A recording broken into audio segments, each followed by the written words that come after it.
Masobra tunga sa bulan na sang Oktubre ang nakalipas. Apang madamo sa gihapon nga bahin sang Pilipinas ang naka-eksperyensya sang gamay lang nga ulan. Base sa datos sang Pag-asa, halin sang October 1 tubtob October 15, makitaan sa bugos nga Visayas kag Mindanao, kag halos sa bugos nga Luzon ang duag pula kag yelo.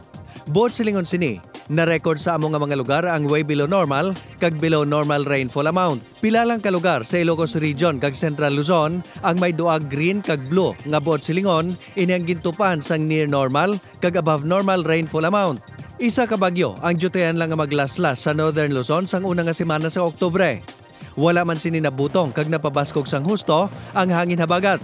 Tubtong nga gindeklarar sang Pag-asa ang pagtakob sang habagat season. Sa karon, mga local thunderstorm lang ang lauman sa malapad nga bahin sang pungsod. Samtang nag-aapekto naman ang northeasterly surface wind flow sa Northern Luzon suno sa Pag-asa. Subong nga aga, lauman ang pagulan sa pila ka bahin sang Western Visayas base sa rainfall forecast sang Metro Weather. Magapadayon ini kag manginlapnagon karon sa hapon. Posible man ang heavy rain sa pila ka lugar, gani mangin alerto sa pagbaha o kon sa landslide.